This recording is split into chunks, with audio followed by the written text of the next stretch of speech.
महीने में 4 बार साधन पढ़ते थे। सोम, मंगल, बुध, गुरु, शुक्र, शनि और रवि। इस 7 दिन, तो 7 दिन में हर कोई मरने वाला है। इसलिए राजा परीक्षित ने शुकदेव जी महाराज से बहुत ही अच्छा प्रश्न किया कि म्रियमान पुरुष को क्या करना चाहिए। तब तो शुकदेव जी महाराज गदगद हो गए और बताने लगे कि राजा परीक्षित, चिंता न करो राजन, अभी 7 दिन बाकी है। मोक्ष घड़ी पल में परलोक प्राप्त होता है। हटवांग से राजा का मोक्ष तो घड़ी में हुआ, तेरा तो शरीर अभी 7 दिन रहता। हटवांग से जैसे राजा का, जो सूर्यवंश के राजा थे, उनका मोक्ष सिर्फ 2 घड़ी में हुआ, और तुम्हारा तो अभी शरीर 7 दिन है। और तुम्हें पता है जितने भी जीव हैं उनको पता नहीं है कल मर जाए परसों मर जाए, कुछ ठिकाना नहीं है। सामान 100 वर्ष का और पल की खबर नहीं है। हम लोगों को पता नहीं रहता कब मृत्यु देवी आ जाए और हमको ले जाए, कब काल के गाल में हम लोग चले जाए। लेकिन शुकदेव जी महाराज कह रहे हैं राजा परीक्षित से कि तुम्हारे पास तो भी तुम्हें पता तो है कम से कम 7 दिन है भी तुम्हारे लिए। 7 दिन में तुम्हें मृत्यु नहीं गिर सकती। अभी 7 दिन तो बिल्कुल निश्चिंत होकर, तभी कहते हैं तेरा तो शरीर अभी 7 दिन रहता है। मेरा एक कथन है, ऋषि सब साक्षी है, भागवत पुराण से कष्ट सब मिटता है। देखता हूं आज से 7वें दिन तुम्हारे लिए, राम द्वार मोक्ष द्वार कैसे नहीं खुलता है। राजा परीक्षित बिल्कुल 7 दिन तुम निश्चिंत हो जाओ और तुम्हारी मुक्ति निश्चित है। मैं विश्वास दिलाता हूं सच्चे मन से तुम प्रभु का चिंतन करो और श्रीमद् भागवत की कथा सुनो, तुम्हारी मुक्ति निश्चित हो जाएगी। तो सबसे पहले राजा परीक्षित को 4 बातें सिखाई। कहने लगे, जितासनो, जित श्वासो, जित संगो, जितेन्द्रिया, स्थूले भगवतो रूपे मनः संधारे धिया। सबसे पहले भागवत सुनने के लिए अपने आसन को जीतो, जितासन। क्योंकि हम लोग भागवत सुनते तो हैं, लेकिन 4 घंटे में हम पता नहीं कितने आसन बदल लेते हैं। लेकिन हमेशा कथा सिद्ध आसन कर सुननी चाहिए। जैसे हम बैठे ना, वो सिद्ध आसन कहलाता है, दोनों पास। कभी भी दरिद्र आसन जो होता है ना, उसको बैठकर कथा नहीं सुननी चाहिए। अपने घुटनों को ऐसे लगा लेते हैं ना, हाथ ऐसे कर लेते हैं, ऐसे नहीं कथा नहीं, बिल्कुल सिद्ध आसन। और जिनकी अगर कोई कमजोरी है, मजबूरी है, तो वो सुन सकते हैं। लेकिन कोई जिसकी मजबूरी नहीं ना, वो सिद्ध आसन में बैठकर ही कथा को सुने, तभी फल उसका मिलता है। तो राजा परीक्षित को समझा रहे हैं शुकदेव जी महाराज की, सबसे पहले अपने आसन को जीतो। 4 घंटा अगर कथा सुनो तो बिल्कुल सिद्ध आसन में बैठकर कथा सुननी चाहिए। और दूसरी बात सिखला रहे हैं, जितासनो, जित श्वासो, अपनी श्वास को जीतो।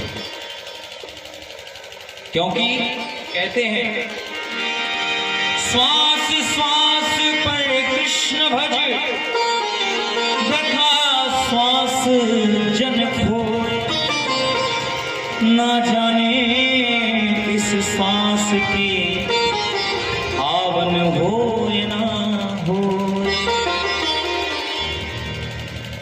हमें हर श्वास पर प्रभु का चिंतन करना चाहिए, प्रभु का मनन करना चाहिए।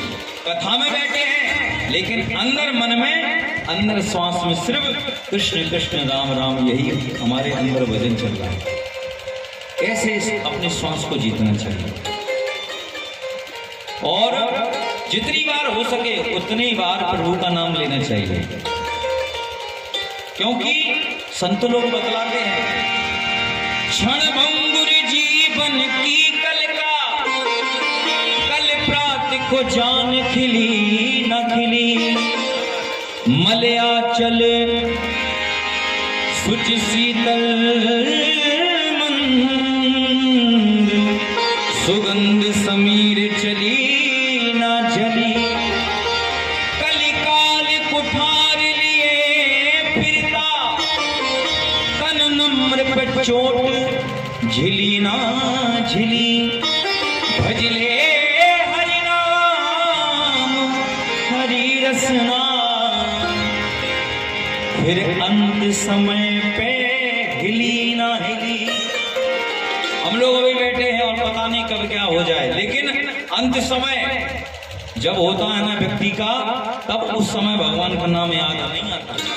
इसलिए जब बार बार हम लोग भगवान का चिंतन करेंगे, उसका मनन करेंगे, तो वही आदत हमको पड़ जाएगी और हम 24 घंटे प्रभु का नाम लेते रहेंगे। संत तो ये बतलाते हैं कि 24 घंटे होते ना, उसमें हम कितनी बार सांस लेते हैं। एक वैज्ञानिक थे, वो बतला रहे थे कि 24 घंटे में हम 21,600 बार श्वास लेते हैं। हमारी जो श्वास है 21,600 बार चलती है। अब आप मुझे बताओ कि इधर ऐसा कोई बैठा है जो 21,600 बार श्वास में प्रभु का नाम लेता हो? कोई बैठा है क्या? नहीं है? अच्छा चलो ठीक है, 600 हटा दो, 21 बार वाला कोई बैठा हो? नहीं है। कोई है क्या 21,000 बार भी प्रभु का नाम लेता हो?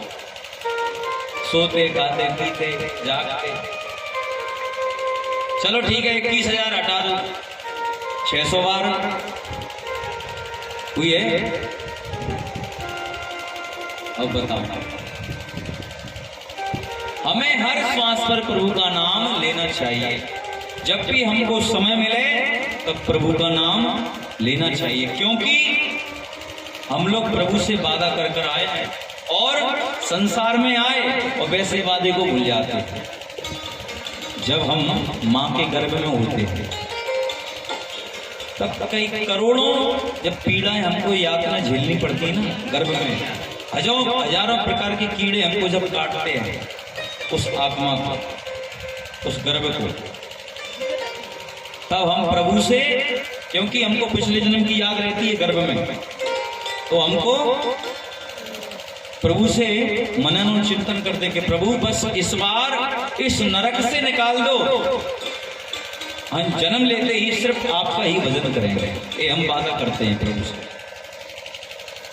क्योंकि गर्भ की जो यातना होती है, गर्भ का जो कष्ट होता है ना, वो प्राणी झेल नहीं सकता, गर्भ झेलता नहीं, बहुत कष्ट होता है गर्भ में। उस समय हम वादा करते हैं प्रभु से कि बस एक बार इस नरक से निकाल दो।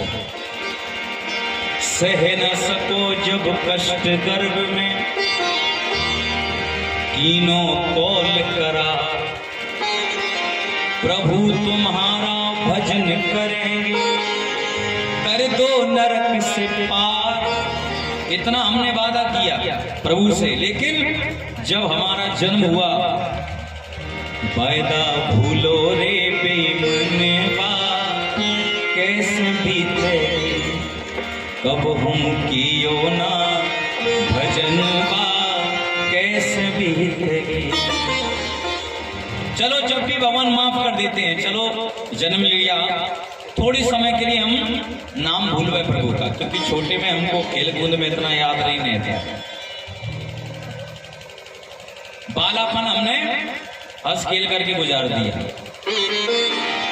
बालापन हंस खेल गुजारो, आई मस्त जवानी, मात पिता ने कर करी सगाई, दूल्हा बने गुमान। छोटे थे चलो कोई बात नहीं, भगवान का भजन नहीं किया, लेकिन जैसे ही बड़े हो गए उस समय भी भगवान का चिंतन नहीं आया। उस समय क्या, माता पिता ने सोचा कि बच्चा बड़ा हो गया है, अब इसकी शादी कर दी जाए, क्योंकि नौकरी से भी लग गया है।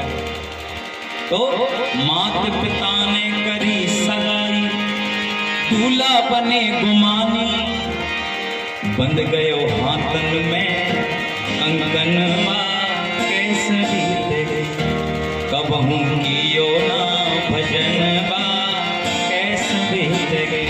अब तो बिल्कुल दूल्हा ऐसे बने, पगड़ी लगी है बढ़िया। उस समय कौन सा भगवान का नाम याद आता है? उस समय तो हम ही हमें दूल्हा बन गए, दूल्हा बने।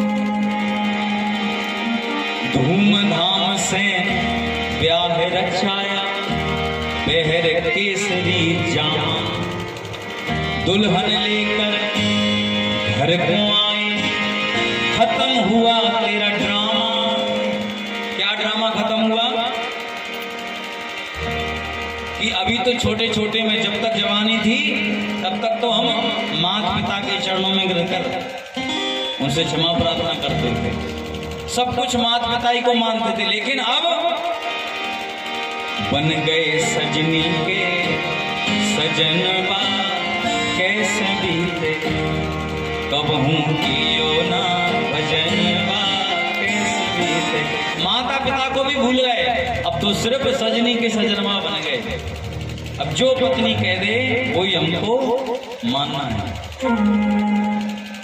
और इतने मदमस्त हो गए शादी में कि तब भी भगवान का नाम याद नहीं आया कि हम क्या वादा कर कर आए थे।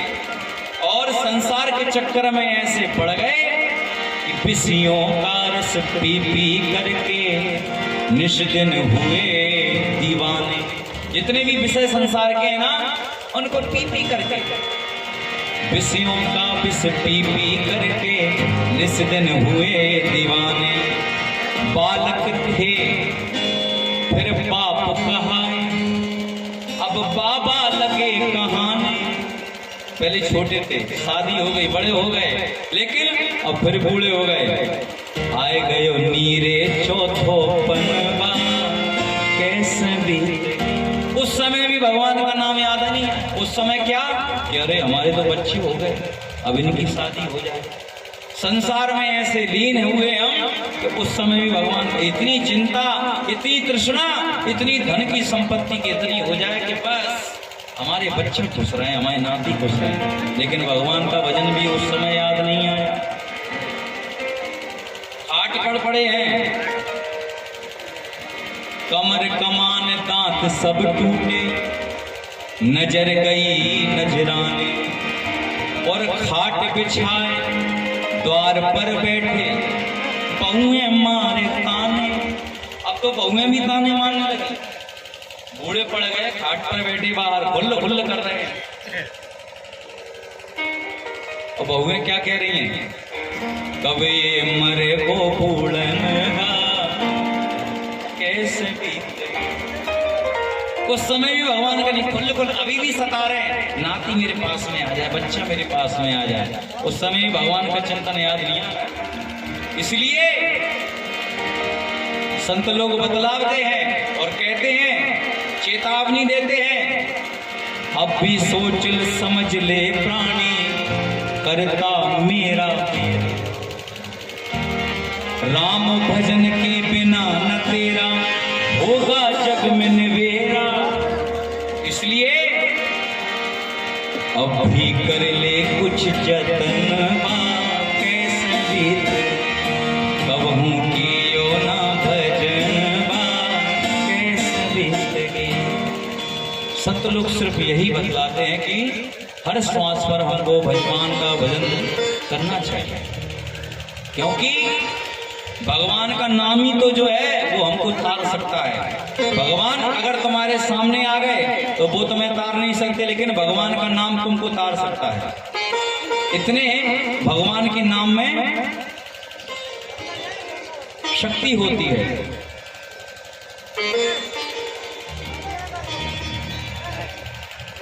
क्या हो गया?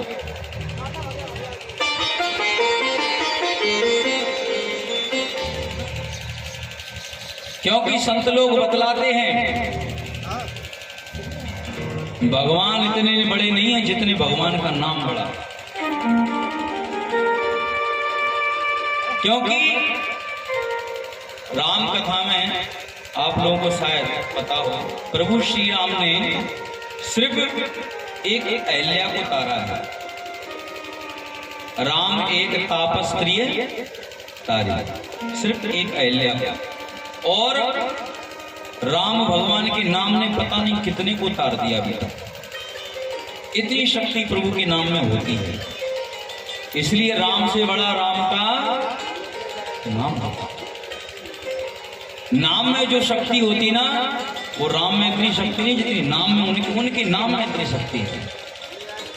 तभी तो संत लोग बतलाते हैं कि एक बार की बात है, बड़ी मार्मिक कथा है, बड़े ध्यान से सुनिएगा। आप लोगों का इतनी गदगद मन में इतनी प्रसन्न हो गए आप कि राम से बड़ा राम का नाम। एक बार की बात कि कैवर्त देश का राजा सुकंद, जो बड़ा ही धार्मिक था, बड़ा ही धार्मिक प्रवृत्ति का था, वो सुमेरु पर्वत पर होने वाली संत सभा में उपस्थित होने के लिए जा रहा था। तो सामने से देखा कि नारायण जी आया। नारायण नारायण करते, नारायण नारायण श्रीमन नारायण नारायण नारायण श्रीमन नारायण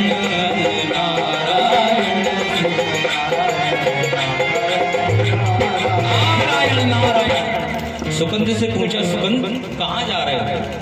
सुकंद ने कहा कि हम सुमेरु पर्वत पर होने वाली संत सभा में उपस्थित होने के लिए जा रहे हैं। वहाँ पर संत लोग, बड़े बड़े संत आ रहे हैं, तो उनका दर्शन करने के लिए जा रहे हैं। तो सुकंद से कहा नारद ने कि नारद तुम जरूर जाओ, क्योंकि संतों का दर्शन करना चाहिए। संतों का जो दर्शन कर लेता है, उसके जितने भी ताप हैं, जितने भी कष्ट हैं, सब दूर हो जाते हैं। तो तुम्हें जाना चाहिए। चला, नारद ने सोचा, बुलाया, सुकंद सुकंद इधर आओ, बुलाया। अच्छा तो तुम जा रहे हो सुमेरु पर्वत, एक काम करना, तुम सभी संतों को वहां पर जाकर प्रणाम करना। ठीक है महाराज जी, तो आपने सिखाया ही है कि संतों का, बड़ों का सम्मान करना चाहिए। नारद जी से कहने लगे सुकंद। गए, थोड़ी दूर चले, फिर नारद को याद आया, नारद ने बुलाया, सुकंद सुकंद इधर आओ। फिर बुलाया सुकंद, तुम एक काम करना, सभी संतों को प्रणाम करना, लेकिन वहां पर बैठे जो विश्वामित्र जी हो गए उनको प्रणाम मत करना। सुकंद ने कहा क्यों, उनको प्रणाम क्यों नहीं करूंगा? तो नारद जी ने कहा कि वो भी पहले राजा थे, क्षत्रिय हैं, पहले राजा थे, अब संत हो गए हैं। तो इस प्रकार से नारद जी ने समझाया कि सुकंद मान गए, ठीक है मैं प्रणाम नहीं करूंगा। अब तो गया भैया सुकंद सुमेरु पर्वत पर, संत सभा में बड़े बड़े ऋषि बैठे हैं। उधर देखा विश्वामित्र जी बैठे हैं। अब उसने सभी संतों को प्रणाम किया, लेकिन नारद जी को, विश्वामित्र जी को प्रणाम नहीं किया। अब विश्वामित्र को लगा कि ये कैसा, इतना अभिमानी राजा सबको प्रणाम कर रहा है, मुझे प्रणाम नहीं कर रहा है, ऐसा कैसे हो सकता है? क्रोधित हो गए। संत सभा समाप्त हुई, गए सभी अपने लोग। यहाँ सुकंद भी अपने कैवर्त देश चला गया। विश्वामित्र जी को चैन नहीं मिला कि इसने मेरा अपमान किया, अभी बताता हूँ इसको। विश्वामित्र को चैन नहीं मिला, वो सीधे पहुंचे अयोध्या। अयोध्या जाकर देखा कि शाम का समय था, प्रभु श्री राम शयन कक्ष में लेटे हुए थे, लक्ष्मण जी पहरा दे रहे थे। पहुंचे विश्वामित्र, क्रोधित थे, राम कहाँ है राम? अरे लक्ष्मण जी ने कहा गुरु जी आए, प्रणाम, बताओ क्या काम है? नहीं नहीं बताओ राम कहाँ है? अभी वो थोड़ा शयन कक्ष में है, अच्छा, मुझे पता है राजा सोता है तो तभी ऐसा होता है, संतों का अपमान हो रहा है, वो भी ऐसा राजा, तुच्छ सा राजा मुझे प्रणाम नहीं किया, ऐसा कैसे हो सकता है? इतना सुना, प्रभु श्री राम जी भी आए दौड़ दौड़ करके। क्या हुआ गुरु? प्रणाम किया। बताओ तुम्हारे राज्य में ऐसा हो रहा है और तुम सो रहे हो, क्या हुआ बताओ तो? अरे संत का अपमान हो रहा है। मेरी व्यक्तिगत बात अगर नहीं है, लेकिन ऋषियों का अपमान, संतों का अपमान किसने किया? तुम जानकर करोगे क्या? नहीं नहीं, बताओ किसने किया तुम्हारा अपमान और गुरु का अपमान? तब विश्वामी जी कहने लगे कि सुकंत ने मेरा अपमान किया, सभी को उसने प्रणाम किया और मुझे प्रणाम नहीं किया, क्योंकि कहते हैं सबसे कठिन जात अपमान। अकेले में कोई अपमान कर दे, लेकिन भरी सभा में उसने मेरा अपमान किया। प्रभु श्री राम जी ने कहा कि अगर उसने तुम्हारा अपमान किया है तो मैं अपने गुरु के चरणों की सौगंध खाकर कहता हूं कि कल का सूरज वो देख नहीं पाएगा, कल मैं उसे मारूंगा, उसने मेरे गुरु का अपमान किया। विश्वामित्र जी ने कहा अच्छी बात है, अच्छा निर्णय है तुम्हारा राम, फलों को दंड मिलना चाहिए। विश्वामित्र चले गए। अब इधर क्या होता है कि सुकंत को पता पड़ा कि भगवान श्री राम ने प्रतिज्ञा ले ली है मुझे मारने की, अब तो मैं बिल्कुल बचूंगा ही नहीं, साक्षात प्रभु ने मुझे मारने की प्रतिज्ञा ली है, क्या किया जाए? तब उन्हें ध्यान आया कि नारद जी ने मुझे बताया, तो नारद जी को बुलाया। पहले नारद जी अनायास मिल गए वैसे ही जब जा रहा था, और अब बुलाने पर नहीं आ रहे। चिंतित हो गया, क्या किया जाए? अब तो छटपटाने लगा, दुखी होने लगा, क्या किया जाए? रोने लगा। जैसे नारद जी तो खुद की देवता है, जैसे नारद जी ने सुकंत को रोते हुए देखा, प्रकट हो गया। नारद, सुकंत तुमने मुझे याद किया? महाराज मर जाऊंगा मैं। अच्छी बात है, ये तो जीवन का चक्र है, जो जन्म लेता है उसको तो मरना ही पड़ता है। मैं मरना नहीं चाहता, इस धरती पर कौन मरना चाहता है बताओ? अरे मुझे प्रभु श्री राम जी मार डालेंगे, तुम्हें पता नहीं है क्या? और अच्छा है, सदगति होगी तुम्हारी, प्रभु श्री राम जी खुद तुमको मारेंगे, तर जाओगे। मैं मरना नहीं चाहता। आपने कहा था मुझसे कि विश्वामित्र का प्रणाम मत करना, विश्वामित्र को मैंने प्रणाम नहीं किया, तो अभी देखो मुझे कल प्रभु मार डाल, कुछ उपाय बताओ। नारद जी बोले अब कुछ नहीं कर सकता मैं। अच्छा, सलाह दे सकते हो लेकिन कर कुछ नहीं सकते। दुखी हो गया सुकंत, क्या किया गया? नारद जी ने कहा चलो ठीक है, मैं तुम्हें एक उपाय बताता हूँ, तुम एक काम करो, सामने वाले पर्वत पर चलो। अब तो सुकंत को लेकर नारद जी सामने वाले पर्वत पर गए, दिखाया मेरा नाम मत लेना, मैं तुमको एक उपाय बता रहा हूं। अगर तुम सामने वाले गुफा पर, एक अंजनी मैया वहां पर बैठी तपस्या कर रही गुफा पर, अगर वो तुम्हें बचाने का वचन दे दें तो तुम्हारी मृत्यु टल जाएगी, तुम्हें कोई नहीं मार सकता। सुकंत ने जैसे ही सुना, अब तो गुफा के बाहर खड़ा हो गया, रोने लगा। अंजनी मैया ने सुना कि कौन है जो रो रहा है। अंजनी मैया बाहर देखा, क्यों इतना क्यों दुखी हो, इतना रो क्यों रहे हो, क्या बात है? अरे मैं कल मर जाऊंगा, मुझे विश्वामित्र जी मारना चाहते हैं।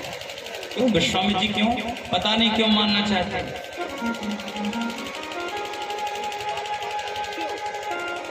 मैया मुझे बचा लो, बस आपके चरणों में मैं आया हूं।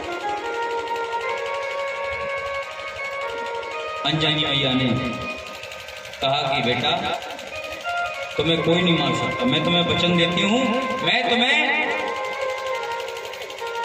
कोई तुम्हें हाथ नहीं लगा सकता। अंजनी मैया ने वचन तो दे दिया, अब क्या करें, उसको अंदर छुपा दिया सुगंध को। अब हर दिन की भांति वहां पर हनुमान जी महाराज आते थे मैया को प्रणाम करते। हर दिन की भांति उस दिन भी आए शाम के समय, मैया को प्रणाम किया। मैया चिंतित हो, क्या हुआ आपको? एक आश्रित की प्राणों की रक्षा का वचन दिया है, बोलो हनुमान उसको पूरा करवाओगे तुम? हनुमान जी ने कहा मैया की बात मैं कभी टाल सकता हूं? नहीं, पहले वचन दो तुम मुझे कि उसके प्राणों की रक्षा तुम करोगे। हनुमान जी ने कहा कि मैया मैं अपने इष्ट प्रभु श्री राम जी के चरणों की सौगंध खाकर कहता हूं कि मैं उसको बचाऊंगा। अब इधर प्रभु श्री राम जी ने अपने गुरु के चरणों की सौगंध खा ली और इधर हनुमान जी महाराज ने अपने प्रभु श्री के चरणों की सौगंध खा ली। अब क्या हुआ? सुकंत ने कहा अब चलो। सुकंद को तो छोड़ा अपना कैवर्त देश और सुबह जब हनुमान जी महाराज अयोध्या जाने लगे, उधर गए, उधर क्या देखते हैं कि प्रभु श्री राम जी रथ सजा रहे हैं, सेना को तैयार कर रहे हैं। हनुमान जी महाराज ने देखा प्रभु श्री राम कहाँ जा रहे हैं? अरे तुम्हें पता नहीं है मेरे गुरु का अपमान हुआ है और उसने सुगंध ने मेरे प्रभु का अपमान किया है, मैं आज उसको मार डालूंगा। इधर हनुमान जी बोलने लगे कि प्रभु उसको मत मारो। नहीं हनुमान, ऐसा नहीं हो सकता, मैंने उसको वचन दिया है और मैंने अपने गुरु के चरणों की सौगंध खाकर की गई, एक कहा है कि मैं उसको मारूंगा। तब हनुमान जी बोले मैंने अपने इष्ट के चरणों की सौगंध खाकर उसे बचाने का वचन दिया है। हनुमान तुम कुछ भी करो, चाहे उसको बचाओ चाहे कुछ भी करो, मैं तो आज उसको मार के रहूंगा। इधर हनुमान जी ने सोचा अब क्या करें। पहुंचे वापस सुकंद के पास, उससे कहा चलो कहाँ, तुम्हारी वजह से हमारा ठिकाना तो चला गया, क्या करें? अब तुम ठिकाना मुझसे पूछ रहे हो कहाँ चलो? चलो जंगल में। अब तो हनुमान जी महाराज सुकंद को लेकर जंगल में पहुंचे। क्या क्या प्रभु श्री राम जी मानने आ रहे हैं, हम क्या क्या, क्योंकि उनसे विरोध कर नहीं सकते, क्योंकि प्रभु मेरे गुरु हैं प्रभु श्री राम। तब हनुमान जी महाराज ने सोचा कि राम भगवान तो हैं, लेकिन राम से बड़ा राम से बड़ा राम का, राम से बड़ा राम का नाम, राम से बड़ा राम का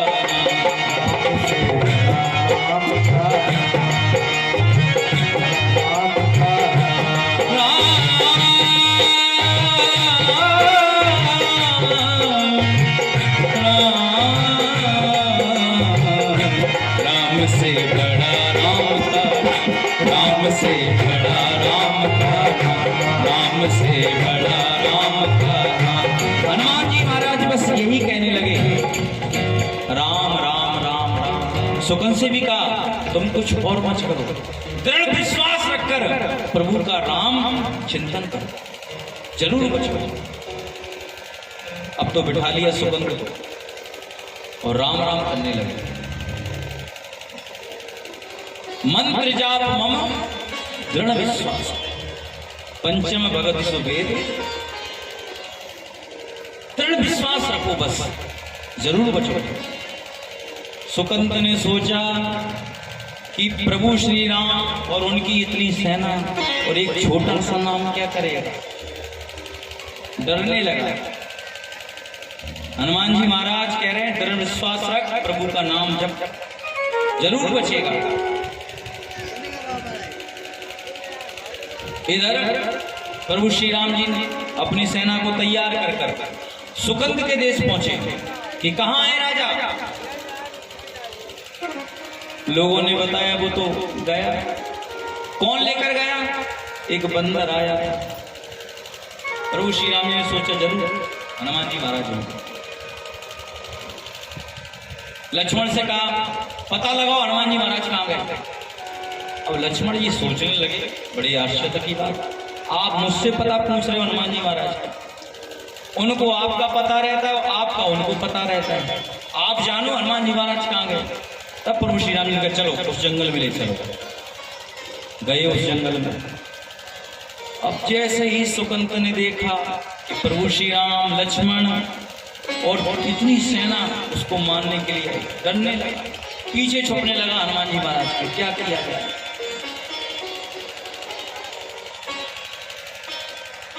इधर हनुमान जी महाराज सुकंत को अपने नाम के घेरे में रखे हैं, क्योंकि नाम जब कर रहे थे तो नाम के घेरे में रखे हैं। इधर प्रभु श्री राम जी आए और बाणों पे बाण चला जा रहे हैं। एक बाण, दो बाण, तीन बार सुकंत पर, लेकिन उस पर कोई असर नहीं पड़ रहा, क्योंकि नाम का घेरा लगा हुआ है हनुमान जी महाराज का, कोई भी असर नहीं पड़ रहा। बार बार बाणों को चलाएं लेकिन सुकंत मर ही नहीं रहा। हनुमान जी महाराज तो नाम नाम राम राम राम राम यही करते जाए। सुकंत को प्रभु श्री राम जी मारना चाह रहे हैं लेकिन मन नहीं रहा। हताश हो गए, क्या किया? इधर लक्ष्मण जी ने देखा कि प्रभु श्री राम जी को हनुमान जी फालतू में परेशान कर रहे हैं। तो लक्ष्मण जी ने सोचा कि क्यों ना हनुमान जी पर शस्त्र चलाया जाए। अब तो जैसे ही लक्ष्मण जी ने हनुमान जी पर बाण चलाया तो उनकी छाती में जाकर हनुमान जी महाराज। इधर जैसे ही हनुमान जी महाराज की छाती पर बाण लगा, हनुमान जी महाराज के रक्त बह गए। और जैसे ही बाण लगा उधर प्रभु श्री राम जी मूर्छित हो गए। ये क्या लिया? लक्ष्मण जी ने जाकर देखा कि जरूर हनुमान जी महाराज ने कुछ ऐसा शस्त्र प्रभु श्री राम जी पर चलाया है जिससे प्रभु श्री राम जी मूर्छित हो गए।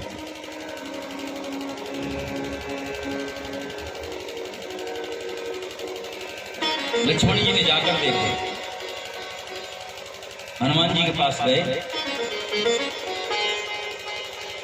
देखा सारथी ने रघुवीर रथी मूर्छित है। सारथी सबित लक्ष्मण पे भागो है, सुनायो संवाद भगवान भूमि गामी भय। क्रोधित अनंत ने तुरंत रथ त्यागो। जैसे ही लक्ष्मण ने जो जाकर देखा, पहुंचे विनीत हनुमान पर न पायो शस्त्र। द्रग भंग अंबु अनुरागो है। क्यों? क्योंकि कपि के हृदय में विराजे रघुवंश भान, और रघुवंश भान के हृदय में बाण लगा। जैसे हनुमान जी महाराज ने देखा प्रभु श्री राम जी मूर्छित, और लक्ष्मण जी ने जाकर देखा कि हनुमान जी महाराज का तो कोई शस्त्र ही नहीं है। शांत हो गए कि बताओ मैंने फालतू में ही बाण चलाया। कुछ देर बाद प्रभु श्री राम जी की मूर्छा खुल गई। देखा हनुमान जी महाराज रक्त बह रहा है, देख नहीं पा रहे हनुमान जी महाराज। क्या किया जाए? तो प्रभु श्री राम जी हनुमान जी महाराज के पास में गए और उन पर अपना हाथ फेरने लगे, क्योंकि हनुमान जी महाराज के रक्त बहता जा रहा है। लगा हनुमान जी को बाण, लेकिन मूर्छित प्रभु श्री राम जी हो गए। जैसे ही प्रभु श्री राम जी गए, सोणित शरीर सन्यो द्रग अंबुदया निधि के भर पीर गई जन के तन की, करुणा निधि ने कर कंठ लगायो। जैसे ही प्रभु श्री राम जी ने देखा कि हनुमान जी महाराज रक्त बह रहा है, तो अपना हाथ हनुमान जी महाराज पर रखते और आंख बंद कर यही कह रहे हैं कि जब तक हनुमान जी महाराज ठीक नहीं हो जाते हम उन पर ऐसे ही हाथ फेरते रहेंगे।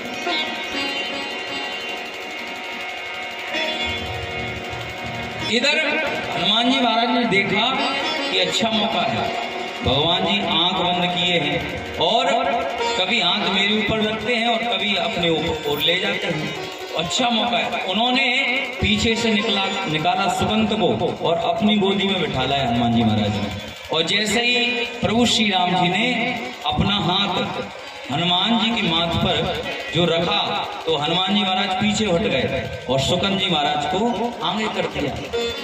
अब तो जैसे ही सुकंत के ऊपर हाथ जैसे ही देखा प्रभु श्री राम जी ने आंखें खुल गई कि ये कौन है, ये तो हनुमान जी महाराज नहीं है।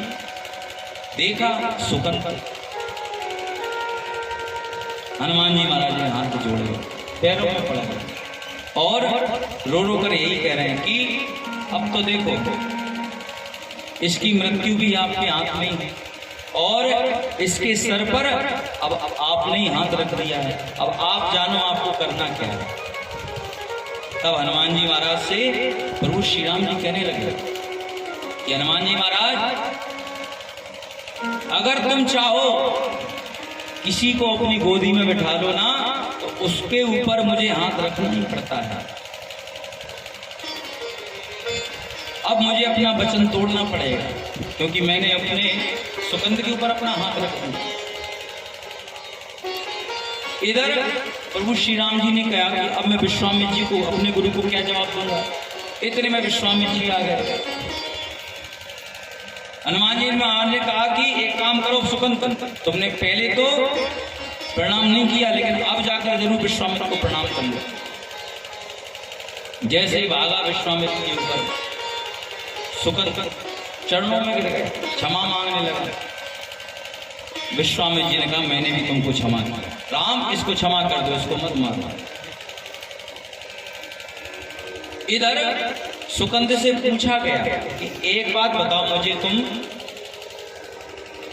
कि संत को प्रणाम ना करने की ये दुर्बुद्धि तुम्हें किस कुसंग में मिली। तो सुकंद जैसे ही नाम लेने वाला था वैसे ही नारायण नारायण नारायण करके नारायण जी प्रकट हो गए। प्रभु मैंने इससे कहा था कि तुम संत को प्रणाम, तुमने ऐसी लीला क्यों की। प्रभु श्री राम जी ने पूछा। तब नारद जी ने कहा कि मैं हर जगह जाता था, हर धरती पर आकाश में सब जगह जाता था, मुझसे सभी लोग यही पूछते थी कि इतना मुझे बताओ कि राम बड़े कि राम का नाम बड़ा। आज मैंने ऐसी लीला कर दी है कि जिसके नाम से स्वयं प्रभु राम जी भी हताश हो गए, वचन अपने वचनों से हट गए। इतना प्रभाव होता है नाम का। तो कहने का तात्पर्य यही है कि श्वास श्वास पर कृष्ण भज, वृथा श्वास जन होई। सुखदेव जी महाराज राजा परीक्षित को यही बतला रहे हैं, जितासनो जित श्वासो जित संगो, अपने संग को जीतो। जितेंद्रिया, अपनी 10 इंद्रियों को जीतो और मन को जीतो, क्योंकि मन चाहे तो भगवान से मिलवा सकता है और मन चाहे तो कुछ भी कर सकता है। क्योंकि कहते हैं मन की गत है अटपटी तो झटपट लखे ना कोई, तो जब मन की खटपट मिटे तो चटपट दर्शन। हाँ,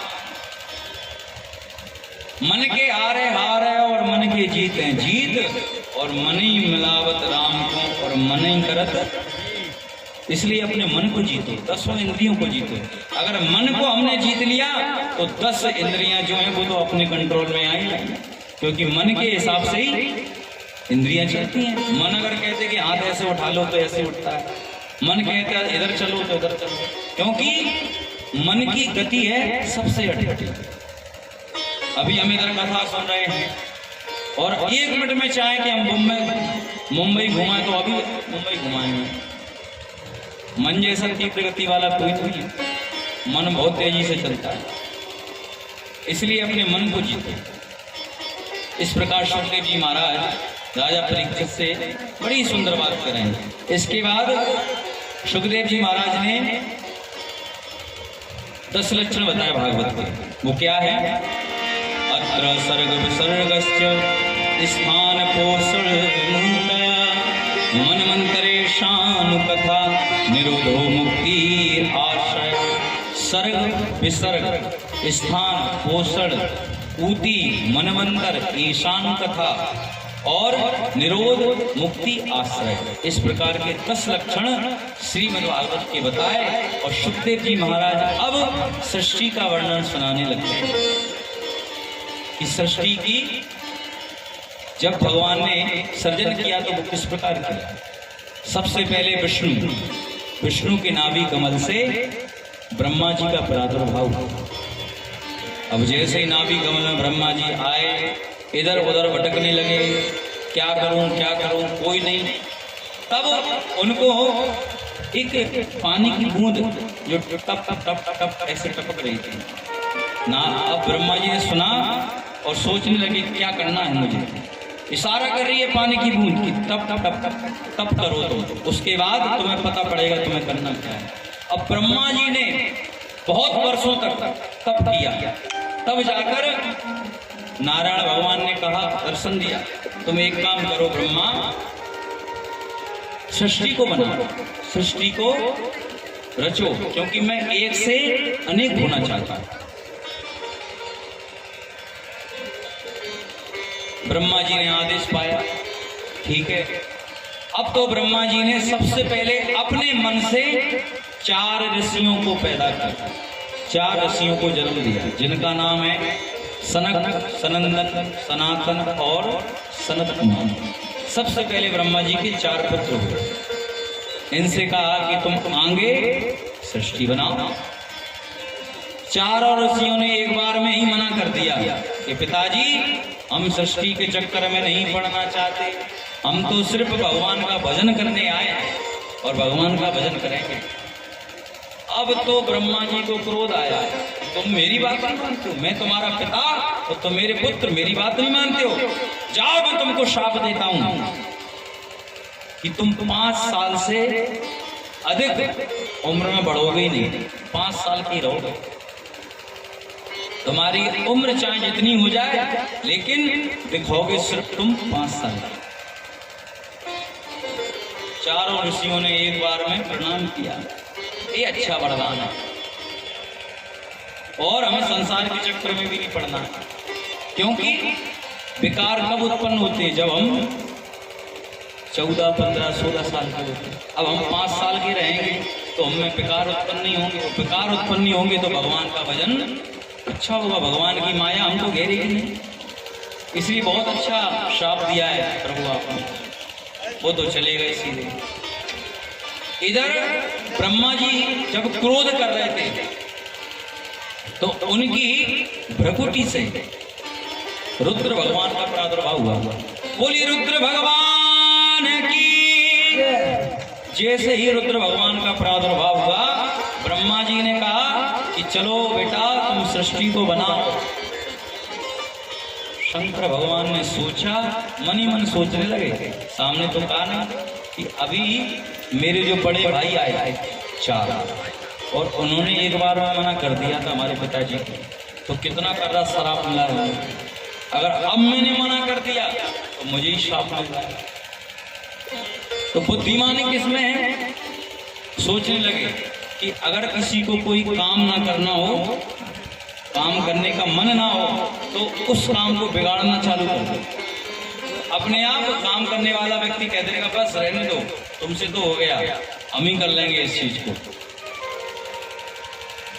शंकर भगवान ने कहा मना भी नहीं होगी और काम का काम हो जाएगा। शंकर भगवान ने भैया सृष्टि को बनाया, और इस प्रकार की सृष्टि भूत, पिशाच, डाकनी, सांकनी, प्रेत, इस प्रकार की सृष्टि बनाने लगे। बेटा रुद्र रुको रुको, इस प्रकार की सृष्टि मुझे नहीं चाहिए, तुम रहने दो।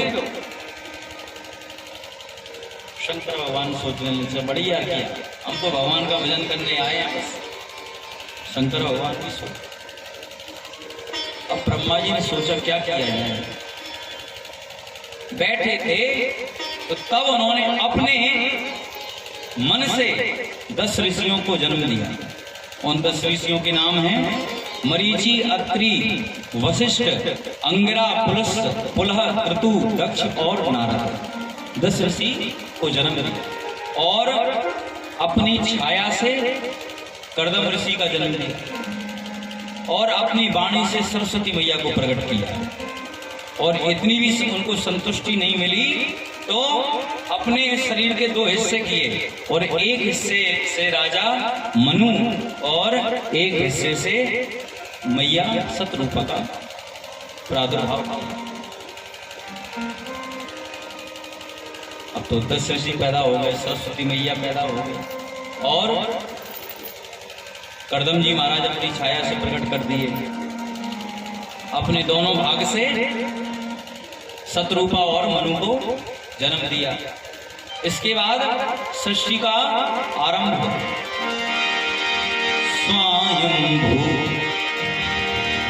मनु और शतरूपा इनते भई नर सृष्टि अनुरूपा। सबसे पहले सृष्टि का सर्जन इनसे हुआ, लेकिन जब कोई शुभ कार्य होने को हो तो विघ्न पहले आ जाते हैं। शुभ कार्य सता विघ्न भवंती, 100 प्रकार के विघ्न आ जाते हैं जब कोई शुभ कार्य होता है।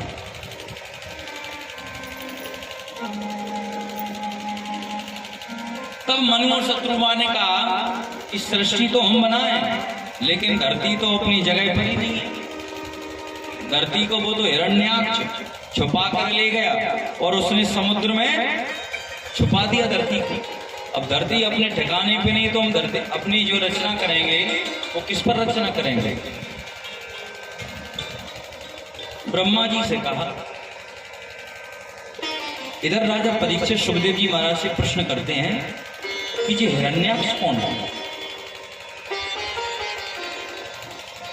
तब सुखदेव जी महाराज बताने लगते हैं कि हिरण्याक्ष और कोई नहीं, कौन है, द्वारपाल हरि के प्रिय दो, जय और विजय जान सबको, विप्र साप से दोनों भाई, तामस अधम देह तिन पाई। 2 राक्षस हैं, हिरण्याक्ष बड़ा और हिरण्यकश्यप छोटा, ये 2 भैया हैं। और ये और कोई नहीं, स्वयं नारायण के पार्षद थे पिछले जन्म में, जय और विजय। तो ये राक्षस क्यों बने, परीक्षित जी महाराज जी पूछे। जब स्वयं नारायण के जो पार्षद हैं, द्वारपाल हैं, उनको राक्षस बनने की क्या जरूरत पड़ गई। तब सुखदेव जी महाराज बताने लगते हैं एक बार की बात, जो सबसे पहले ब्रह्मा जी के पुत्र थे 4, सनक, सनंदन, सनातन और सनत कुमार। ये गए नारायण भगवान के दर्शन करने वैकुंठ में। द्वारपाल पर एक खड़े, जय और विजय अंदर जाने लगे। अरे बाबा कहाँ जाते हो, बिना प्रवेश किए हैं, मुझसे पूछा भी नहीं और अंदर घुस रहे हो। चारों बाबा ने कहा कि तुम मुझे जानते नहीं, हम देखने में छोटे लग रहे हैं क्योंकि हमको शाप लगा हुआ है, 5 वर्ष से ज्यादा नहीं बढ़ सकते, लेकिन हमारी पता नहीं कितनी उम्र है, इसलिए हमसे मत उलझो। नहीं, बिना तुम आज्ञा के अंदर नहीं जा सकते। अच्छा, मुझे रोक रहे हो, जाओ मैं तुमको शाप देता हूं। तुम राक्षस की तरह कृत्य कर रहे हो, राक्षस की तरह मुझे भगवान से मिलने नहीं दे रहे हो। मैं तुमको जाओ शाप देता हूं कि तुम 1 जन्म नहीं 3 जन्म तक राक्षस बनोगे। जैसे ही कहा समझ गए, ये तो बहुत बुरा हुआ। चरणों में पड़ गए, मुझसे गलती हो गई, मुझे क्षमा करो। इतने में नारायण भगवान को पता पड़ा, अंदर बैठे थे, वो आए बाहर, देखा जय और विजय को शाप मिल चुका है। सनंदन सनंदन सनातन कुमार चारों खड़े हुए, प्रणाम किया, कहा इनको क्षमा कर दो, अनजाने में इनसे भूल हो गई, मैं क्षमा तो कर दूंगा, लेकिन संत का शाप कभी व्यर्थ नहीं जाता। एक बार कोई ऋषि, एक बार कोई संत अगर शाप देते तो वो कभी व्यर्थ नहीं जाता। उस संत के आशीर्वाद दे दे, शाप दे दे, उसका व्यर्थ कभी नहीं जाएगा। चाहे भगवान अपना शाप वापस ले सकते हैं, लेकिन संत का वचन जो होता है ना, कभी व्यर्थ नहीं जाएगा। 3 जन्म तक तुम्हें राक्षस तो बनना पड़ेगा, लेकिन मैं इतना वचन और देता हूं कि तुम्हें 3 जन्म में भगवान ही तुम्हें तारने आएंगे, भगवान ही धरती पर रूप लेंगे और भगवान ही तुम्हारा उद्धार करेंगे। जाओ, तुम्हें ये आशीर्वाद जरूर देता हूं। इधर चारों ऋषि चले गए। अब जय और विजय खड़े हैं और भगवान नारायण भी खड़े हैं, क्या किया जाए। जय और विजय ने सोचा कि अब शाप तो मिल ही गया है, क्या किया जाए। प्रभु से कहने लगे कि मुझे आप बस 2 वचन दे दो। उन्होंने कहा बोलो क्या। कहने लगे कि अब हम धरती पर जाकर राक्षस बनेंगे, क्योंकि शाप कभी व्यर्थ नहीं आता। देवता तो बन नहीं सकते, ना मानव बन सकते, राक्षस बनेंगे। और राक्षस में जब हम बन जाएंगे तो आपका भजन हम कर नहीं सकते, क्योंकि राक्षस भजन करते ही नहीं।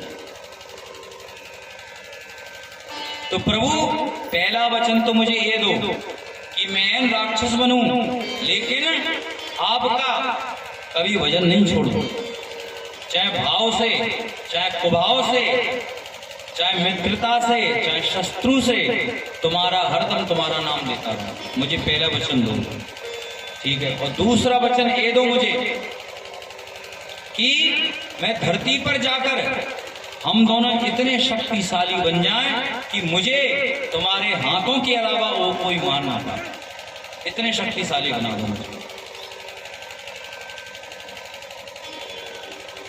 दोनों वचन दिए, तथास्तु, जाओ। दोनों वचन हनुमान को नारायण भगवान ने दिए।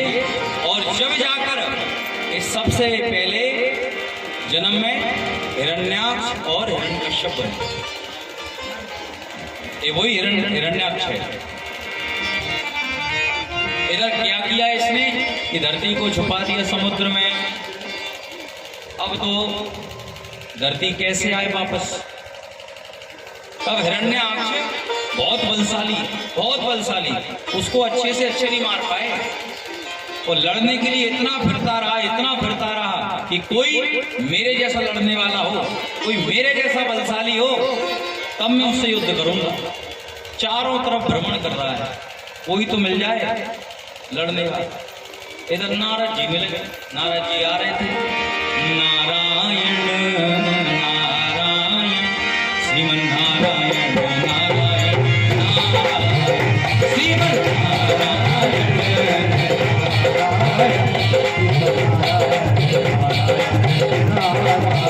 श्रीमन नारायण श्रीमन नारायण नारायण नारायण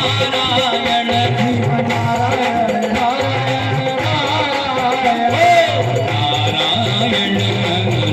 नारायण श्रीमन नारायण नारायण नारायण श्रीमन नारायण नारायण नारायण जी सामने से आ गए। हिरण्याक्ष ने देखा, बाबा तुम क्या नारायण नारायण करते फिरते, आप मुझसे युद्ध करो। नारद जी ने कहा कि बताओ, हमको नाम भगवान का नाम ले रहे, ये मुझसे युद्ध की बात कर रहा है। हम तो युद्ध नहीं करते, हम तो सिर्फ भगवान का नाम लेते हैं। नहीं मुझसे युद्ध करो। तब नारद जी ने कहा, अगर तुम्हें इतनी अपने भुजाओं में भुजान मिट रही है तो मैं तो युद्ध नहीं कर सकता, लेकिन तुम्हें इतना जरूर है कि जो तुम्हारी भुजाओं में भुजान चल रही है ना, उसको मिटाने वाला जरूर मैं बता सकता हूँ कौन है। उससे अगर युद्ध करोगे तो तुम्हारी जितनी भी भुजान चल रही है ना भुजाओं में, सब में मिट जाएगा। तो बताओ कौन है। तो थोड़े समय बाद प्रकट होने वाला है। और जैसे ही नारद जी ने कहा, नारद जी वहां से अंतर ध्यान हो गए। अब हिरण्याक्ष फिरता रहा कि कौन है ऐसा बलशाली जो मुझे मार सकता है, जो मेरे जितना बलशाली। तभी इधर ब्रह्मा जी ने सोचा कि धरती को तो अपने ठिकाने लगाना पड़ेगा, अपनी जगह लाना पड़ेगा। क्या किया जाए? ब्रह्मा जी सोच ही रहे थे कि उनके नासिका से स्वयं 12 भगवान का प्रादुर्भाव होगा। बोली 12 भगवान की।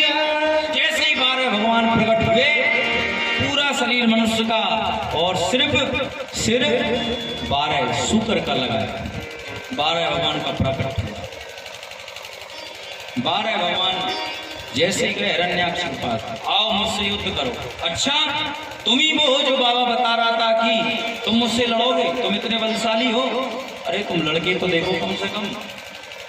अब तो जैसे युद्ध होने लगा आपस में, क्योंकि हिरण्याक्ष भी बलशाली था, युद्ध करने की शक्ति थी उसमें, करता रहा वो। 12 भगवान ने देखा ये ऐसे नहीं मारेगा, तो पीछे से 12 भगवान ने जैसे ही उससे गर्दन को पकड़ा और पीछे धड़ाम से धरती पर पटक दिया। उसका नमो नमः। बोलिए 12 भगवान की जय हो। जैसे ही हिरण्याक्ष का 12 भगवान ने नीचे पटका, उसकी मृत्यु हो गई और उसकी जो ज्योति निकली भगवान के हृदय में चली गई।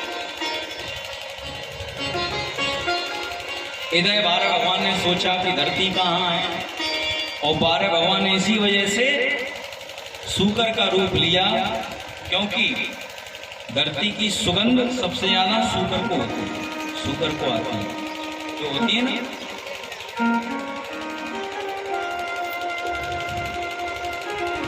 तब तो 12 भगवान गए समुद्र में अंदर, देखा कि धरती तो यहाँ पर है। धरती को अपनी जो बड़े बड़े दांत हैं उनके इशारे पर रखा और लेकर सीधे धरती को धरती की जगह पर रख दिया और धरती मैया की स्थापना कर दी। बोलिए 12 भगवान की जय हो। धरती मैया की जय हो। 12 भगवानों ने जैसे धरती को अपनी जगह पर रखा, अब सृष्टि को बनाना प्रारंभ किया मनु और शत्रुपा ने। मनु शत्रुपा ने जब सृष्टि को बनाया तो सबसे पहले 5 बेटा और बेटी को जन्म दिया। 2 बेटे प्रियव्रत और उत्तानपाद और 3 बेटी आकुर्ति, देवहूति और प्रसूति। इन 5 को जन्म दिया और उसके बाद जब बेटी बड़ी होने लगी तब देवहूति की सबसे पहले कथा सुनाई सुखदेव जी महाराज। कहने लगे कि देवहूति का विवाह कर्दम मुनि के साथ में हुआ, जो ब्रह्मा जी की छाया से प्रकट हुए। उनका विवाह कैसे हुआ तो बताने लगे।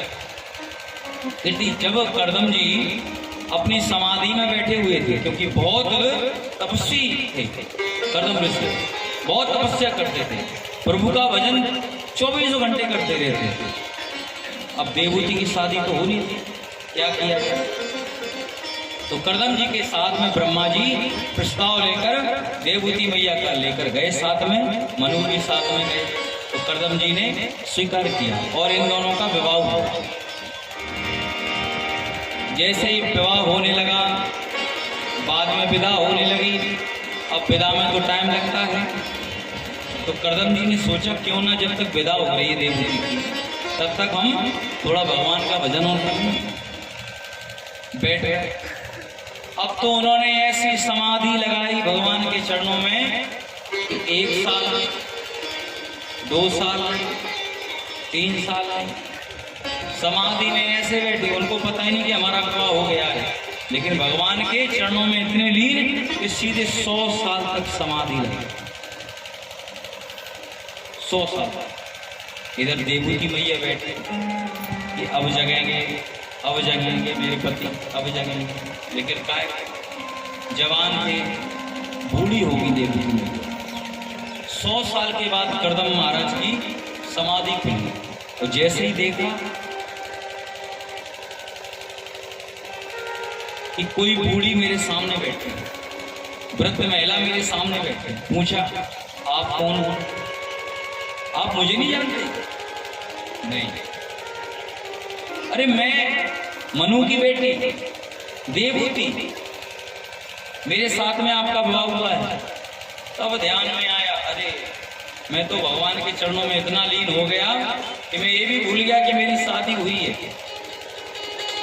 बड़ा दुख हुआ कि बताओ, तुम जैसी पतिव्रता नारी आजकल कोई है बताओ, जो 1 साल नहीं 100 साल तक मेरी समाधि लगी रही, लेकिन अब मेरी चरणों की सेवा करती हुई, ना घर पर गई ना कहीं गई, आप मेरी चरणों में लगे। बड़े खुश हुए कर्दम जी और कहने लगे, तुष्टो मध्य तव मान विमान दाया, शुश्रूषया परमया परया च भक्त्या, यो देहि नाम मयमती सुरसुदेहो, नावेक्षिता समुचिता छपितुम। मैं तुम्हारी भक्ति से बड़ा प्रसन्न हूं, तुष्टो हो मत, अब तुम मुझसे कुछ भी मांग सकते हो, तुम्हारी भक्ति से बड़ा प्रसन्न। तब देवकी मैया ने कहा कि मैंने अपनी शादी का सुख तो कुछ भोग ही नहीं पाया, जैसे विदा होकर आई मेरी, आप समाधि में चले गए, और अब मैं बताओ जवान थी, अब बूढ़ी हो गई, क्या क्या। तब कर्दम जी महाराज जी ने कहा चलो ठीक है, कोई बात नहीं। जैसे ही कर्दम जी महाराज के आंख से एक आंसू निकला, उससे एक सरोवर का निर्माण हुआ। देवहूति मैया से कहा तुम जाओ इसमें स्नान कर आओ। देवहूति मैया को आदेश दिया, स्नान करने गई, हजारों दासियां उनके सामने लग गई, स्नान कराया। जैसे ही डुबकी लगाई, क्या हुआ, 16 साल की नवयुवती बनकर खड़ी हुई, इतना वजन का प्रभाव। इधर कर्दम जी महाराज ने सोचा कि हम भी बूढ़े हैं, तो उन्होंने भी अपनी तपस्या के बल पर अपने आप को 16 साल का युवक बना दिया। 16 साल, इतना वजन का प्रभाव। अब तो कहा चलो कहीं भ्रमण करके आते। तब उन्होंने कामक विमान का एक निर्माण किया, जो मन से चलने वाला है। अगर मन से कह दो इधर चलो, मन से कह दो इधर चलो, मन से चलने वाला कामक विमान बनाया, और दोनों बैठे। अब तो विचरण पूरी धरती पर तीर्थों पर सभी विचरण करने के लिए।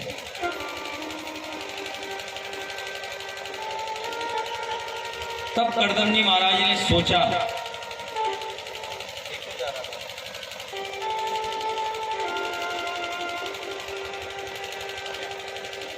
कर्दम जी महाराज ने सोचा कि भगवान ने मुझे वचन दिया था कि मैं खुद तुम्हारे घर में जन्म लेकर आऊंगा।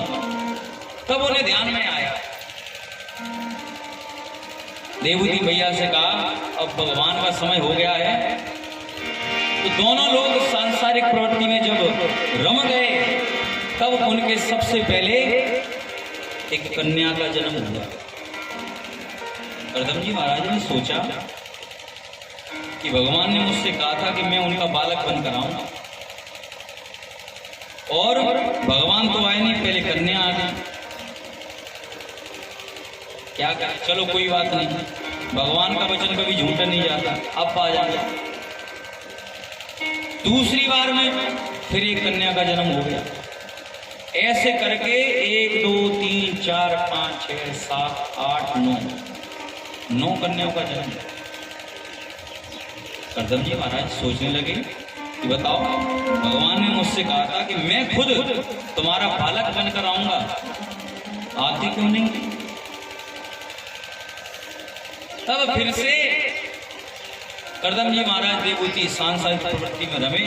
तब श्री कपिल देव भगवान का प्राकट हुआ, जो स्वयं भगवान के अवतारी हैं। बोलिए कपिल देव भगवान की जय। स्वयं भगवान अवतार लेकर आए। अब तो करदम जी महाराज बड़े खुश हो गए कि 9 कन्याएं और स्वयं साक्षात प्रभु श्री नारायण मेरे घर में अवतार लेकर आए हैं। खुशी का ठिकाना नहीं। इधर सभी लोग आए भगवान का दर्शन करने। ब्रह्मा जी आए, उनके जो 10 पुत्र थे वो भी आए, सभी दर्शन करने आए।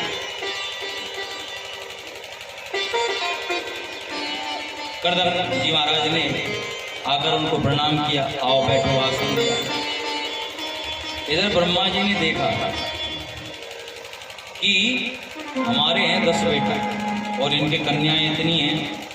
करदम जी महाराज क्यों ना शादी का प्रस्ताव रखा जाए, क्योंकि ब्रह्मा जी शादी कराते फिरते हैं। ये सोचते हैं कब किसकी कैसी शादी हो जाए, क्योंकि उन पर ही पूरी सृष्टि का भार रहता है ना। वही तो सृष्टि को बनाने वाले हैं, और जब तक शादी नहीं होगी तब तक सृष्टि आगे कैसे चल सकती है। तो उन पे भार रहता है ब्रह्मा जी पर। तो उन्होंने सोचा कि क्यों ना शादी का प्रस्ताव रखा जाए। तब मनु से कहा कि मनु महाराज और करदम जी महाराज से कि तुम्हारे घर में संत पधारे हैं, और संत कभी खाली हाथ नहीं जाते, उनको कुछ ना कुछ देना चाहिए। संत घर में आए तो उनको कुछ ना कुछ जरूर देना चाहिए भेंट के रूप में। करदम जी महाराज ने कहा बताओ क्या आदेश है?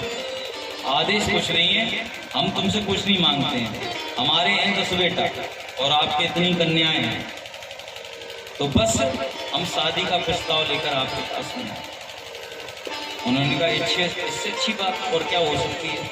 घर में जब शादी का संबंध आ रहा है तो इससे बात अच्छी क्या हो सकती है? मान गए करदम जी महाराज। और सबसे पहली कन्या का विवाह उन्होंने कला देवी, जो कला देवी थी, उनका विवाह मरीचि मुनि से। 10 ऋषि अपना जगह जगह पर बैठ गए।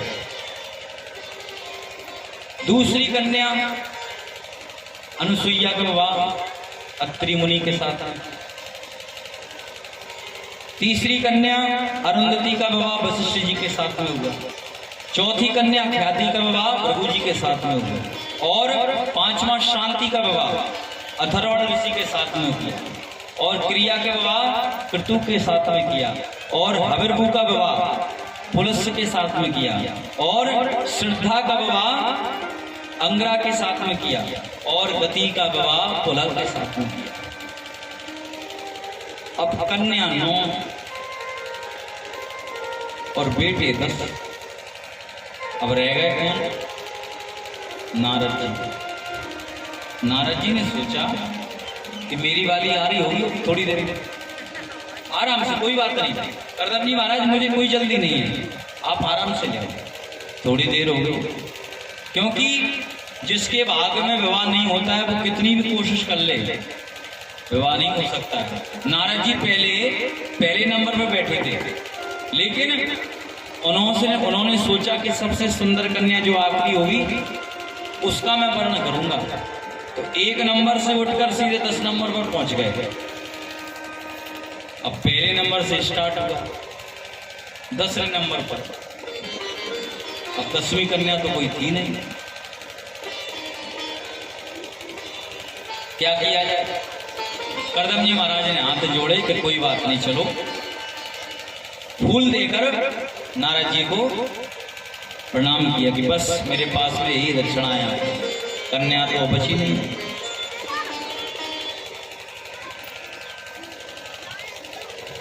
नारद जी भगवान ने कहा कि हमारे भाग में विवाह है नहीं, तो आप क्या कर सकते हो?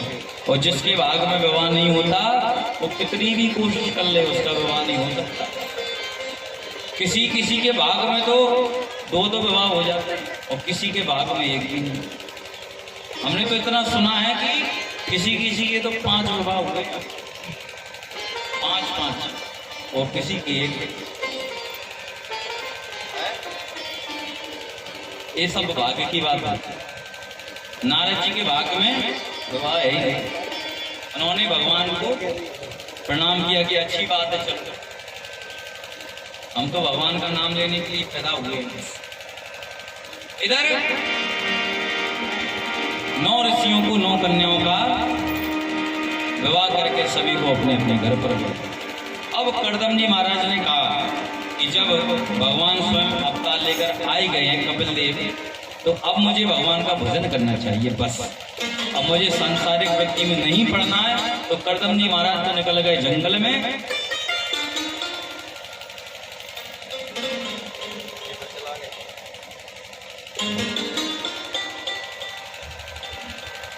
बोलिए श्रीमद् भागवत महापुराण की जय। कर्दम जी महाराज तो चले गए सीधे जंगल में। अब इधर देवहूति मैया अकेली रहने लगी, क्योंकि कपिल जी महाराज छोटे थे। अब उनसे क्या बात करें, लालन पालन में पूरा टाइम उनका निकल जाता है पहले। अब थोड़े दिनों बाद कपिल जी महाराज बड़े हुए।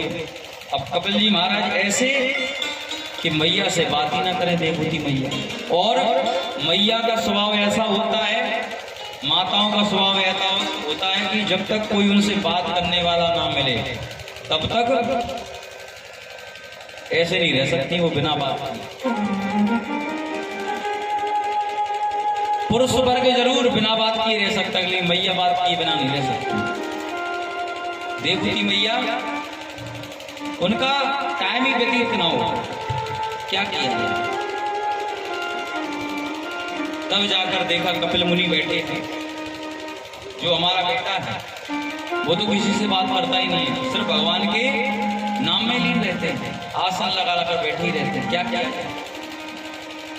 देवहूति मैया गई पूछने के लिए। तब जाकर एक अचंबा देखा। क्या देखा कि जैसे ही देवहूति मैया कपिल देव भगवान के पास में गई, उधर उनके विग्रह में, उनके शरीर में साक्षात श्रीमन नारायण भगवान का रूप देखने को मिला। तो देवहूति मैया समझ गई कि ये मेरा जो बेटा है वो कोई साधारण नहीं है, स्वयं नारायण भगवान है। जाकर प्रणाम करने लगे।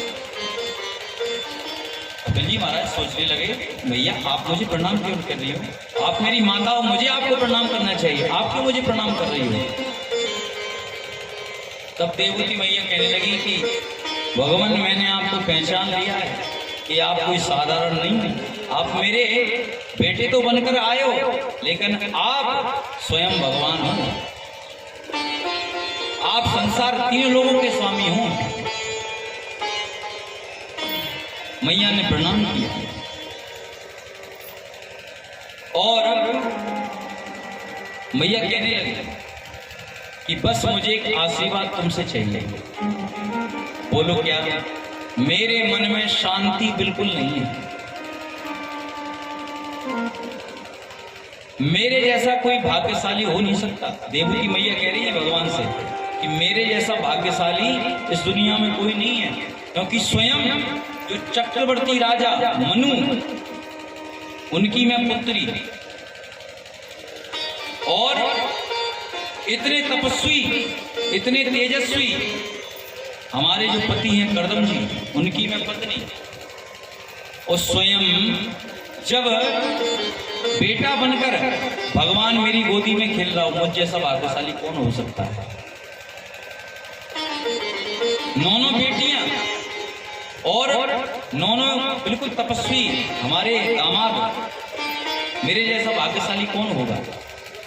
लेकिन फिर भी मेरे मन में शांति नहीं है। कहने लगी भैया,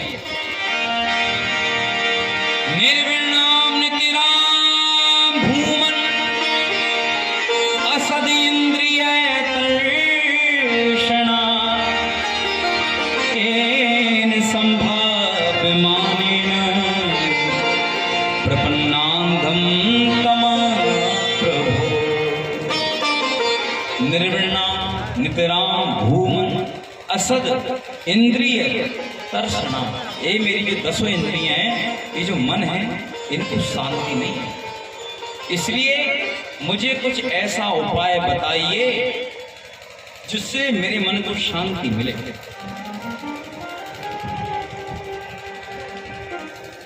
तब कपिल जी महाराज कहने लगे कि मैया, अभी आप सांसारिक चक्कर में पड़ी हो, और अगर कोई सांसारिक चक्कर में पड़ता है तो वो दुखी ही रहता है, कभी सुखी नहीं हो सकता है, क्योंकि इसका नाम ही है दुखालय।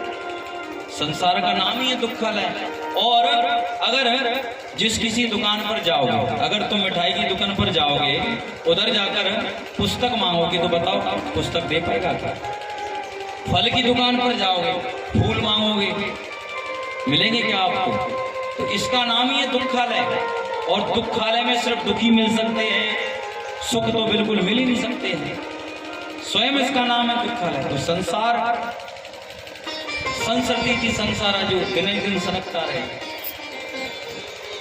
तो मैया, अगर आपको सुख पाना है तो सिर्फ एक ही काम करो, प्रभु के चरणों में प्रीति लगाओ, तो आपको सुख जरूर मिलेगा।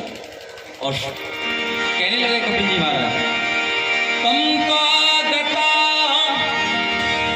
शरणम शरणम स्वभृत्य संसार तरो उद्धारम जिज्ञासयाः प्रगते पुरुषस्य नमामि सद्धर्म विधान वरिष्ठम्। कंपागता, अपने हो जितना भी तन है, मन है, सब भगवान के चरणों में लगा दो, आपको सुख की प्राप्ति जरूर होगी। और अगर भगवान को पाना है तो आपको 4 बातें करनी पड़ेंगी, तभी आपको भगवान की प्राप्ति हो सकती है। योग आध्यात्मिका पुंसाम मतोनी श्रेयसाय में अंतत्योपरि त्रियत्र दुखस्य च सुखस्य च। अगर भगवान को पाना है तो पहले सबसे पहले योग करो, समाधि लगाओ, एक आसन पर बैठो, आध्यात्म अपने मन में बिल्कुल भगवान की मूर्ति को संभालो। जब एक क्रिया करने लगोगे तब भगवान की प्राप्ति तुमको जरूर होगी। योग आध्यात्म का पुंसा, भगवान योग से मिलते हैं, समाधि से मिलते हैं, ऐसे भगवान की प्राप्ति होती है। बड़े बड़े संत योग समाधि से भगवान को प्राप्त कर लेते हैं। तो मैया, मैं आपसे बात यही कहता हूं कि आप योग करो, समाधि लगाओ। और सांख्य शास्त्र के माध्यम से मैया को समझाने लगते हैं, कहने लगते हैं कि राम नाम एक अंक है, सब साधन है शून्य, और अंक गए कछु हाथ ना, अंक रहे 10 दून। राम नाम एक अंक है। अच्छा, एक बात मुझे बताओ कि अगर एक जीरो में हम 1 जीरो जोड़ दें तो कितने हो जाते हैं? पढ़े लिखे लोग बैठे हैं, 1 जीरो के आगे हम 1 और जीरो लगा देंगे तो कितने हो जाएंगे? बताओ, जीरो ही होंगे ना। 2 जीरो के आगे 2 जीरो लगा दो, कितने हो गए? जीरो। 4 जीरो लगा दो, 5 जीरो लगा दो, कितने भी जीरो लगा दो, लेकिन जीरो ही लगेगा। और अगर 1 जीरो के आगे हमने 1 का अंक लगा दिया तो कितने हो गए? 10। 1 जीरो लगा दो, 1 जीरो लगा दो, इस प्रकार संख्या बढ़ती जाएगी। तो कहने का तात्पर्य यही है कि राम नाम एक अंक है, भगवान का नाम है, और इस संसार रूपी जीरो है ना, वो जीरो है। और जीरो के आगे हम चाहे जितने जीरो लगा दें, संसार में हम चाहे जितनी क्रियाएं कर लें, चाहे जितने अपने साधन को जोड़ लें, लेकिन वो रहेंगे जीरो ही। और जब हमने कोई भी क्रिया की और कितने भी हमने शुभ शुभता लगा ली, सबसे आगे अगर हमने भगवान को आगे लगा दिया तो वो अंक बनकर खड़ा हो जाएगा। तो कहने का तात्पर्य यही है कि हम चाहे संसार में रहें चाहे कहीं भी रहें, हमको भगवान का भजन करते रहना चाहिए, तभी हमारा उद्धार हो सकता है। क्योंकि ये शरीर में हम इतनी आसक्ति रहते हैं, लेकिन शरीर का पता नहीं कब कहाँ चला जाए। आत्मा जब निकल जाती है तो शरीर धड़ा का धड़ा रहता है, कोई कुछ नहीं कर सकता है। और जब मृत्यु आती है तब हम कुछ नहीं कर पाते हैं। चाहे जितने साधन हमने जोड़ रखे हैं उनका लाभ भी नहीं ले सकते। भगवान जब हमको बुलाते हैं, बड़ा ही सुंदर समझा रहे हैं।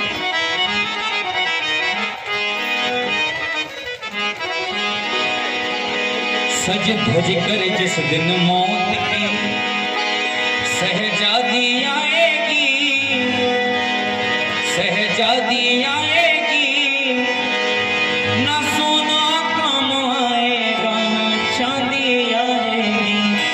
सहज जिस दिन मौत की सहजादी आएगी, सहजादी आएगी, ना सोना कम आएगा ना चांदी आएगी।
सहजादी आएगी, सहजादी आएगी, ना सोना कम आएगा ना चांदी आएगी, ना सोना कम आएगा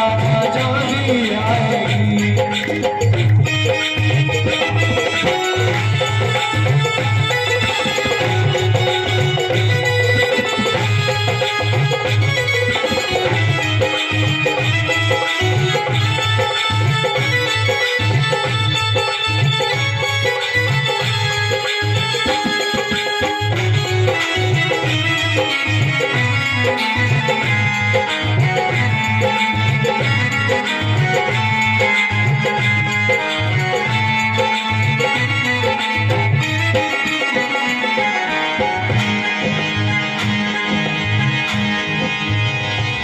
राधे कृष्णा, राधे कृष्णा, राधे कृष्णा, राधे कृष्णा, राधे कृष्णा, राधे कृष्णा, राधे कृष्णा, राधे कृष्णा।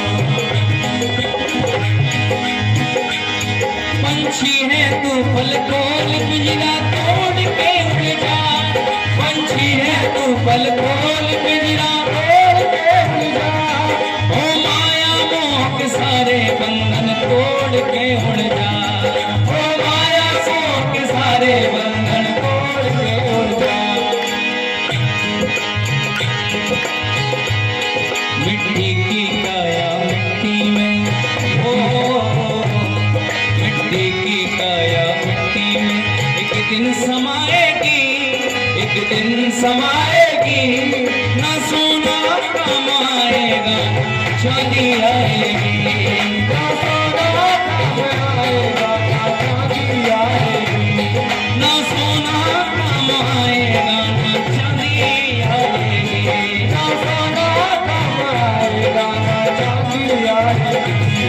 सज धज कर जिस दिन मौत की हो, सज धज कर जिस दिन मौत की सहजादी आएगी, सहजादी आएगी, ना सोना कमाएगा चांदी आएगी, ना सोना कमाएगा चांदी आएगी, ओ ना सोना कमाएगा ना चांदी आएगी, ना सोना कमाएगा ना चांदी आएगी, ना सोना कमाएगा ना चांदी आएगी, ना सोना कमाएगा ना चांदी आएगी। अंत समय में जब हमारा अंत समय होता है तब काम क्या आता है? प्रभु का नाम। तो आइए 2 मिनट के लिए हम प्रभु का नाम ले। हरे रामा राम राम हरे हरे, हरे रामा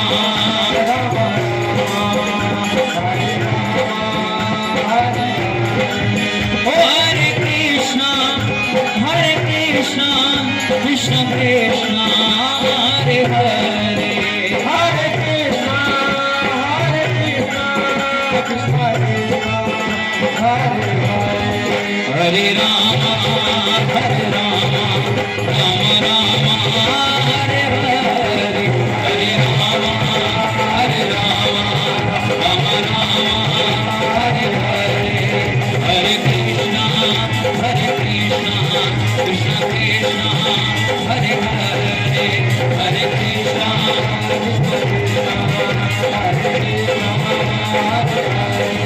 हरे राम राम राम हरे हरे, हरे राम हरे हरे, हरे राम राम हरे हरे, हरे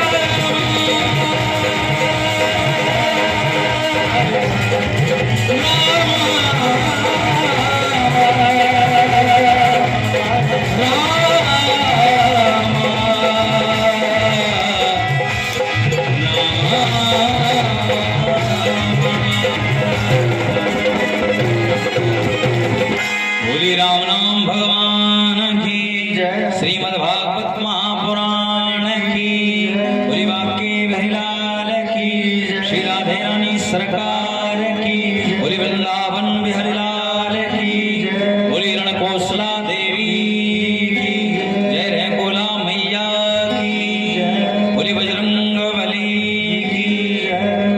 तो आइए अब हम सिर्फ 10 मिनट का विश्राम लेते हैं। सभी जल्दी आना, देर मत करना, क्योंकि समय हम लोगों के पास बहुत कम है, क्योंकि आज सारक बहुत जाना है, सभी को अपने अपने स्थान पर पहुंचना है और शादी में भी जाना है। तो आपकी सुविधा के लिए रखा गया है सिर्फ विश्राम। तो जल्दी से आए और जल्दी से जय श्री राधे, जय श्री कृष्ण।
हाँ तो रहा हम कैसे